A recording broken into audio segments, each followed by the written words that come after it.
Les médias de la capitale et ceux des pays d'outre-mer n'ont pas manqué cette semaine de parler des rencontres du Premier ministre chancelier Laurent Lamotte. Après avoir quitté Washington, il nous a fait une visite surprise au consulat général de la République d'Haïti à New York. C'était pour lui le moment de faire la connaissance avec ses frères et sœurs de la diaspora qui n'ont pas manqué de manifester leur joie.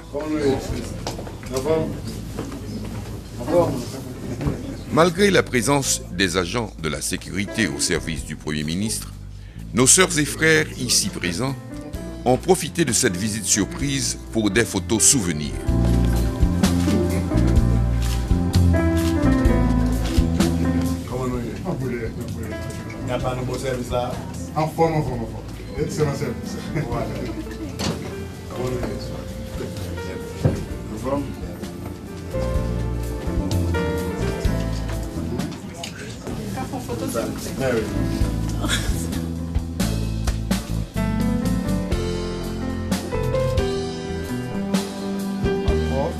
Il prend son temps pour saluer, bien sûr, mais il arrive même à poser certaines questions.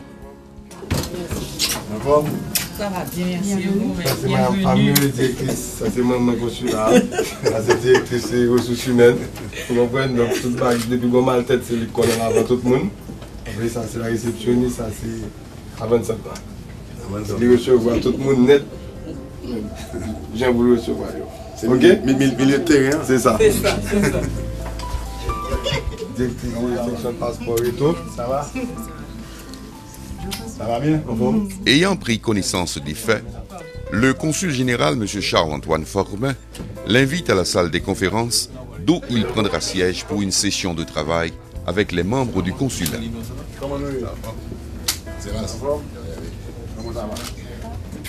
Pour des visiteurs, nous en avons eu. Directeurs d'entreprise, députés, sénateurs, ministres, premiers ministres, tout cela donne du goût et le sens du beau à notre travail. Nous félicitons le consul général M. Charles-Antoine Formin pour son fair-play et il continue encore, car il va nous inviter à une séance de travail avant de conduire notre hôte sur une route toute nouvelle.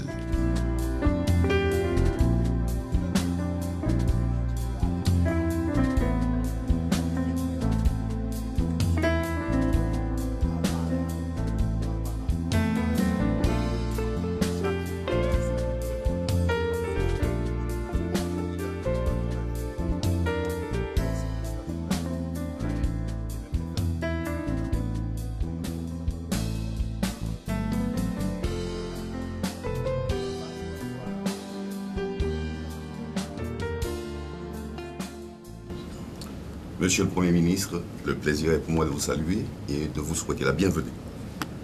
Merci beaucoup. Vous revenez de Washington. Pouvez-vous nous dire exactement le projet de ce voyage avant d'arriver à Washington? Et pour être plus clair, Monsieur le Premier ministre, parlez-nous un peu de la rencontre avec le G12. Haïti aujourd'hui a besoin de 12,5 milliards de dollars pour sa reconstruction. Ces ressources se trouvent en dehors d'Haïti, à l'étranger. Il y a beaucoup d'organisations, des bailleurs de fonds et des ONG qui aujourd'hui ont ces fonds pour Haïti. Donc, une des missions principales de ce gouvernement, c'est l'identification premièrement de ces fonds et de voir comment les rapatrier pour les mettre au service de la population et pour les mettre au service du développement pérenne et durable de notre pays. Nous avons remarqué du côté ONG, il y a eu des dons pour Haïti de l'ordre de 5 milliards de dollars. Et de ces 5 milliards de dollars, il n'y a eu que 48% du montant déboursé en Haïti. Alors, quand on regarde les besoins du gouvernement haïtien, besoins pour la reconstruction, pour construire notre université, pour construire des logements sociaux, pour construire des cantines populaires, pour construire des routes, pour construire des édifices publics, pour refaire, pour réinvestir dans Jacmel. Donc nous avons besoin de sérieux moyens.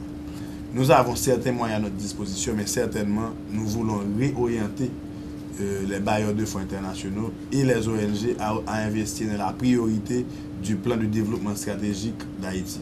Donc nous avons été rencontrer plusieurs bailleurs de fonds.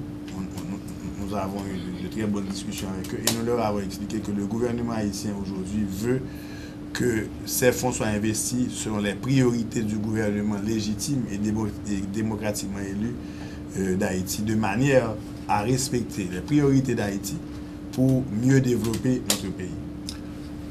Je sais que vous revenez de Washington, comme je l'ai dit avant, et vous avez rencontré la BID, si je ne me trompe, et vous avez aussi rencontré une dame qui revenait de New York. Je veux parler de Donna Karan. Pouvez-vous nous dire exactement ce qui s'est passé? Bien sûr, nous avons été à Washington, on a rencontré différentes personnalités. Nous avons commencé par le sénateur Pat Leahy, comme vous le savez, qui est l'un des sénateurs les plus influents de Capitol Hill, surtout parce que c'est lui qui est en charge de l'appropriation, c'est-à-dire que de débloquer les fonds ou de bloquer les fonds pour le gouvernement américain et même pour l'international, pour les projets de développement internationaux. Ensuite, nous avons rencontré le président directeur général de la Croix-Rouge américaine et nous leur avons expliqué ce que je viens de vous dire, qu'il est important d'investir dans les priorités du gouvernement. Donc on s'est mis d'accord qu'il y aura un investissement qui sera fait à Carrefour-Feuille pour la rénovation de certains quartiers à l'intérieur de Carrefour-Feuille. Ils ont 30,6 millions de dollars de disponibles sur 486 millions qui avaient été recouverts. Donc avec ces 30 millions, nous allons travailler pour que ces 30 millions-ci atterrissent selon les priorités du gouvernement. Ensuite, nous avons bien entendu rencontré Madame Donna Karan qui a fait une exposition extraordinaire pour mettre en valeur la culture haïtienne.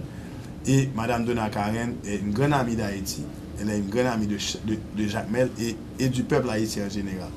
Donc ça s'est très bien passé à la BID. Haïti est à l'honneur. Chaque fois que on rentre à la BID maintenant, c'est l'exposition de Donna Karan et c'est une exposition sur Haïti, sur l'art et la culture haïtienne. Donc on se sent déjà très fiers de pouvoir entrer à la Banque interaméricaine de développement et de voir Haïti d'abord. Donc nous avons aussi rencontré le président Clinton, nous avons eu des échanges avec lui et nous avons rencontré M. Paul Collier qui est un expert économiste qui a justement écrit sur Haïti et c'est selon ce que lui il avait écrit d'où est venue l'idée d'ouvrir le parc Caracol, le parc industriel Caracol pour avoir un développement dans une zone économique intégrée. Donc le lendemain, on a rencontré le président de la BID, M. Luis Alberto Moreno. Donc on a passé environ 2 heures avec lui, on a passé en revue le portefeuille d'investissement de la BID en Haïti sur ce qui est passé. Nous avons identifié les goulots d'étranglement et nous avons identifié aussi tous les points de blocage de différents projets. Après ça, on l'a invité à venir en Haïti, donc il viendra à la fin du mois maintenant pour planifier et budgétiser les 200 millions de dollars par an que la BID nous donne. Jusqu'à présent, on est en phase de planification, donc ceci nous a permis de bien travailler avec lui et de lui expliquer les priorités de notre gouvernement. Une des premières priorités, c'est la question d'énergie. Donc nous avons créé une commission de sécurité énergétique pour avancer sur ce point. Ensuite, on a rencontré des leaders de la diaspora, les cerveaux, je voulais dire, de la diaspora à Washington. Nous avons échangé avec eux, nous avons écouté leurs requêtes et préoccupations. Et de là, maintenant, nous avons mandaté l'ambassadeur d'Haïti à Washington de faire le suivi, de monter justement un groupe qui travaille avec les cerveaux haïtiens pour venir renforcer les capacités de ressources humaines du gouvernement haïtien.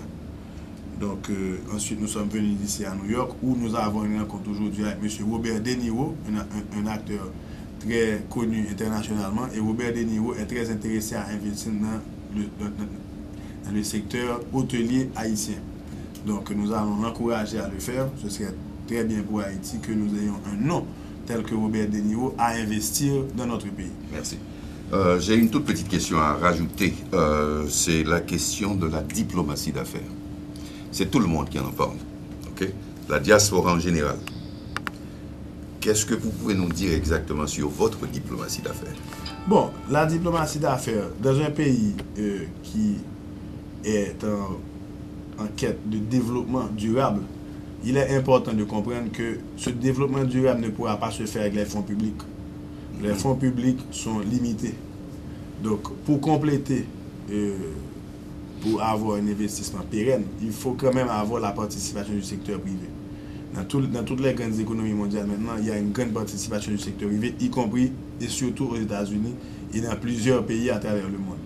Donc, nous jugeons nécessaire d'avoir justement, de faire une promotion d'Haïti, de faire la promotion commerciale d'Haïti et de développement d'Haïti pour montrer les opportunités qui aurait pour investir, pour les investisseurs de venir, de s'implanter, d'investir en Haïti, de manière à retirer un peu le fardeau sur le dos de l'État, parce que les gens comptent pour tout sur l'État.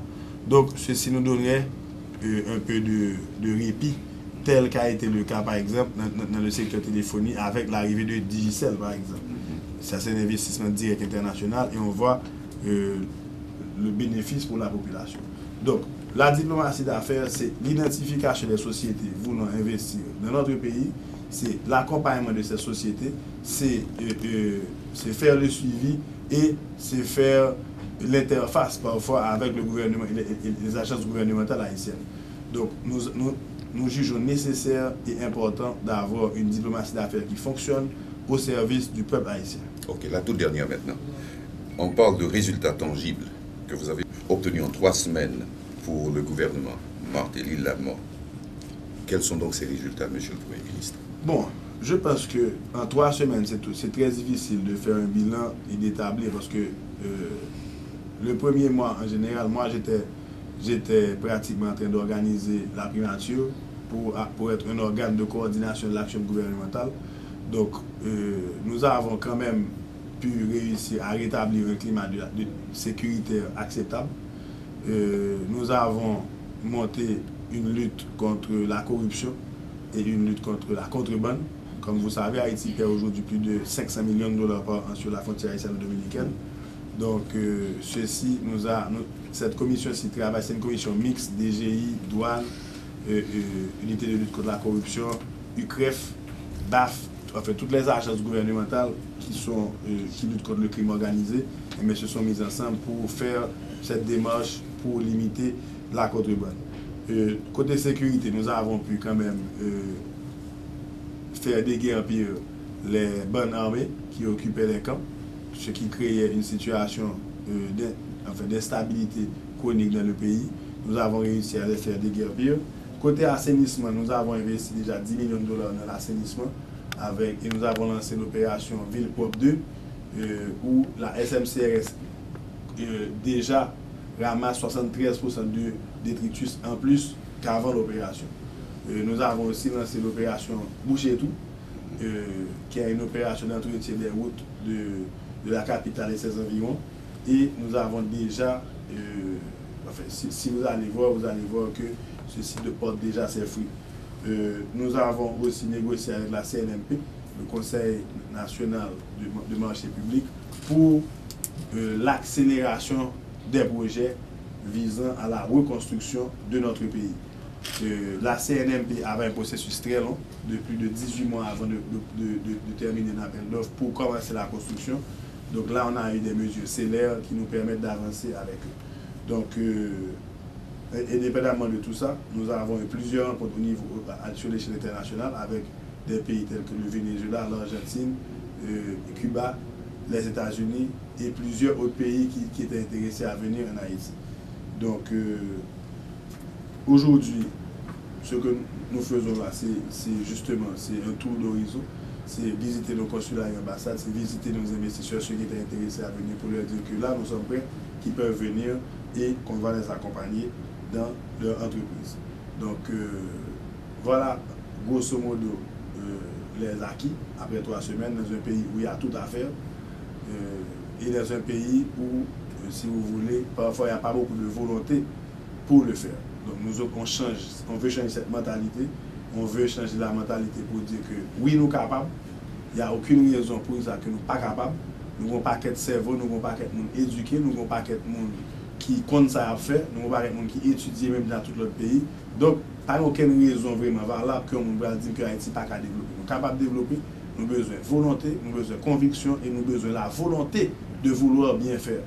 Donc, avec ça, et avec volonté ça, avec conviction ça, avec marché pressé ça, nous pensons que pas aucune raison pour ne pas réussir Paris qui s'est retiré peuple là, dans grand goût, dans misère, dans marché pied à terre, dans une situation tout de désespoir chronique. Et nous juger que nous avons une bonne équipe, nous avons monté l'équipe toujours, nous avons structuré l'équipe là. Et il faut nous dire pas dans primature, pas de machine, imprimette là pas de marché, et continuer pas de marché. Donc ça en général, il y a n'importe une semaine en Haïti pour résoudre et en même temps il faut résoudre pour les pays. Donc il y a un pile bail qui pour faire, il y a un pile bail qui peut le faire, mais moi des support diaspora tout qui pour demander nous bail pays une chance, venir investir dans le pays, venir faire vacances en Haïti. Viennent acheter un petit cahier en Haïti, viennent faire un petit business, parce que c'est comme ça, c'est avec Haïtiens d'abord que le pays d'Haïti a développé. Il faut nous prendre un risque nous-mêmes d'abord, avant que nous demander étrangers, viennent descendre pour prendre un risque. Donc, c'est ça que je me pour la communauté aujourd'hui, c'est ça que je me pour nous. Je me remercie pour l'opportunité ça, et je suis là pour n'importe qui autre. C'est moi pour remercier. Merci.